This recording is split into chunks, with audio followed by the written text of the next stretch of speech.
On this week's show, we've got all the details on Fiora's rework, and we'll go over the LCS playoff quarterfinals. All that and more on this week's Waypoint.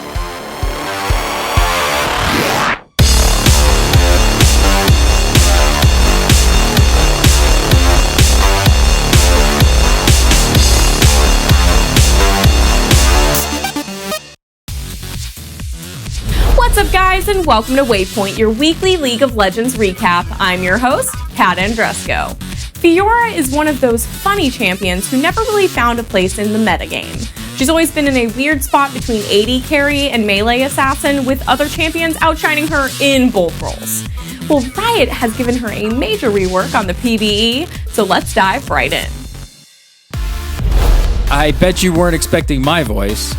We had a bit of a technical issue this week, and Kat was unavailable to redo her voiceovers, so you're stuck with me. Okay, first up, nearly all her base stats and scaling stats have been tweaked. Most notably, her move speed and attack range have gone up slightly, which is really good to help her harass and stick to a target. That theme continues with her new passive, Duelist Stance. Fiora identifies vitals on nearby enemy champions every 15 seconds or after striking the last one. Striking a vital causes Fiora to deal 3% of her target's max health in true damage, and that scales slightly with her attack damage. Fiora also receives a 20% move speed buff, which decays over time and recovers 25 health.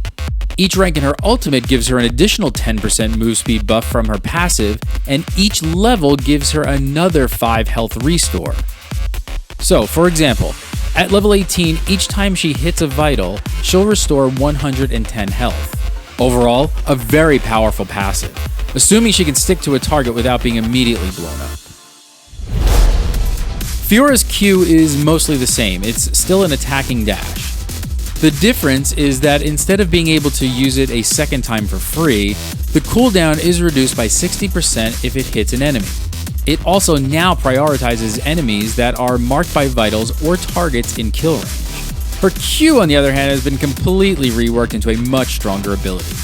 Instead of parrying on a single basic attack, Fiora now parries all incoming damage and disabling effects for 0.75 seconds. After which, get this, she slashes in the target direction, dealing magic damage, and slowing an enemy champion's move speed and attack speed by 50% for 1.5 seconds.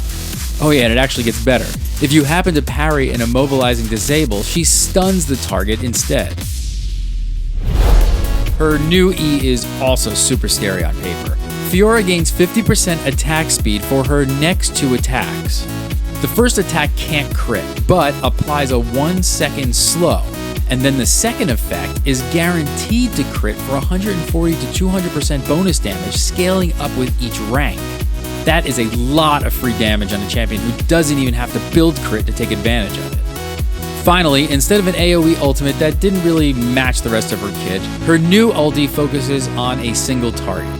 She reveals all 4 vitals on a single champion, allowing her to get quadruple the percent health true damage out of her passive. In addition, she gains her passive's move speed bonus while near the target. And if she hits all 4 vitals within 8 seconds, or the target dies, Fiora and her nearby allies are healed for a significant amount each second for 5 seconds. And back to Kat.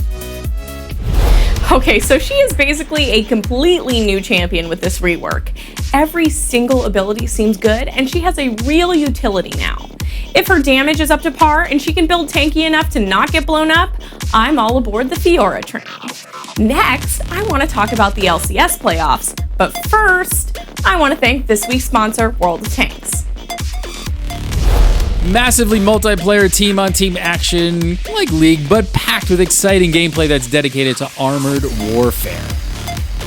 With so many tanks to choose from all over the world, there's a fiery ball of death for everyone with an appetite for explosions.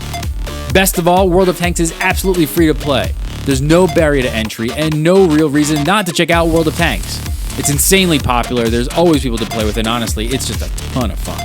Just head on over to gboffer.com/tanks and check out World of Tanks today. Following that link and checking out the game is also a fantastic way to help support us and keep Waypoint going. Once again, to check out World of Tanks and support Waypoint, head on over to gtheoffer.com/tanks and live out all your tank-filled fantasies. Next up, it is that time of year again. Yep, the EUNA Regional Playoff Quarterfinals are kicking off this weekend. Okay, I can't get used to this back and forth VO thing. But if you haven't gotten into esports yet, now is the time because we've got some amazing games lined up. All right, first up on Saturday, August 8th in the EU LCS, we've got H2K versus Giants Gaming. Pretty interesting matchup here. H2K are a really strategical team with strong map movement and objective control. Giants, on the other hand, are a lot more volatile, a lot more aggressive, and they put a lot of emphasis on their mid laner to carry the game. My money is definitely going on H2K. Later in the day on Saturday, we've got Team Impulse versus Team Dignitas. This is a bit of a lopsided matchup with Impulse looking extremely strong.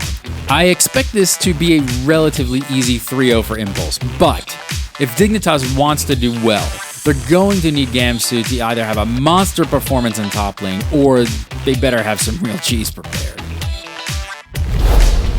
Moving on to the second set of quarterfinals on Sunday, August 9th, we've got Unicorns of Love versus Rocket over in Europe. Both teams are fairly chaotic and inconsistent, but I'd have to give the edge to Unicorns. I think by current form, their players are doing better, and Power of Evil is a scary mid laner. I expect this to be a close series that probably goes all the way. Later that Sunday, North America, we've got Gravity versus Team Solo Mid. This should be a really good series that answers a lot of questions. TSM are not in good form right now. That should be clear from their worst ever 5th place performance in the summer split. Expect mid laner Keen to pull out some really interesting picks and look to Altec to get the vast majority of the team's kills. The two quarterfinal winners will move on into the semifinals to play against the top seeds in each region the weekend after this. That does it for this week's episode of Waypoint. For more video game news and content, head on over to GameBreaker.tv. Be sure to check back every week for the latest League of Legends news. If you enjoyed this video, please like and comment below to help us reach more people. And if you want more League of Legends content recaps and updates, be sure to subscribe to our YouTube channel, Full Nation TV. I'm Kat Andrusco. You can follow me on Twitter @KatAndrusco. Thank you guys so much for watching, and I'll see you at the next Waypoint.